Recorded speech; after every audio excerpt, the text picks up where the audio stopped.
കോഴിക്കോട് മുക്കം റോഡിലെ പ്രധാന ടൗണുകളിലൊന്നായ മണാശ്ശേരിയിലെ യാത്രക്കാർക്ക് ആശ്വാസമായിരുന്ന ബസ് കാത്തിരിപ്പ് കേന്ദ്രം പൊളിച്ചു നീക്കിയിട്ട് മാസം 2 കഴിഞ്ഞു. ഇതുവരെ തൽസ്ഥാനത്ത് പുതിയതൊന്നും നിർമ്മിക്കുന്നതിനുള്ള യാതൊരു പ്രവൃത്തിയും ആരംഭിച്ചതായി കാണുന്നില്ല. KMCT മെഡിക്കൽ കോളേജിൽ ചികിത്സയ്ക്കെത്തി തിരിച്ചു പോകുന്നവരും വിവിധ വിദ്യാഭ്യാസ സ്ഥാപനങ്ങളിലെ നൂറുകണക്കിന് വിദ്യാർത്ഥികളും കനത്ത മഴയിലും നടപ്പാതയിൽ ബസ്സിനായി കാത്തിരിക്കേണ്ട സ്ഥിതിയാണ്. 2 മാസം മുൻപാണ് മണാശ്ശേരി ടൗണിലെ പോസ്റ്റ് ഓഫീസും വായനശാലയും ഉണ്ടായിരുന്ന സ്ഥലത്തിന് സമീപത്തെ ബസ് കാത്തിരിപ്പ് കേന്ദ്രം പൊളിച്ചു നീക്കിയത്. കാലപ്പഴക്കം കൊണ്ട് ജീർണാവസ്ഥയിലായ പോസ്റ്റ് ഓഫീസും സാംസ്കാരിക നിലയവും പ്രവർത്തിച്ച കെട്ടിടം പൊളിച്ചു നീക്കിയപ്പോൾ സമീപത്തെ ബസ് കാത്തിരിപ്പ് കേന്ദ്രവും പൊളിക്കുകയായിരുന്നു.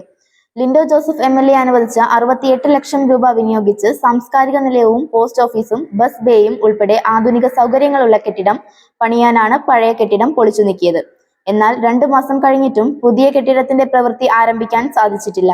ബസ് കാത്തിരിപ്പ് കേന്ദ്രമില്ലാത്തതിനാൽ പെരുമഴയത്ത് പോലും യാത്രക്കാർ നടപ്പാതയിൽ നിൽക്കേണ്ട അവസ്ഥയാണ്.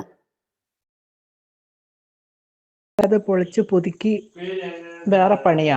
MLAയുടെ 68 ലക്ഷം രൂപ ഫണ്ട് അതിനനുവദിച്ചിട്ടുണ്ട്. അതിന്റെ പ്രവർത്തനം ഇപ്പം പണിയുടെ പ്രവർത്തനം ഇപ്പം ആരംഭിക്കും. മഴയായതുകൊണ്ടാണ് അവിടെ പില്ലർ എടുക്കാനുള്ള ബുദ്ധിമുട്ടുകൊണ്ടാണ് ഇപ്പം നിർത്തിവെച്ചത്. ഇതൊരു പുതിയ സാംസ്കാരിക നിലയവും പോസ്റ്റ് ഓഫീസും എല്ലാം കൂടിയുള്ള ഒരു ബസ് ബേ എല്ലാം കൂടെ വരും.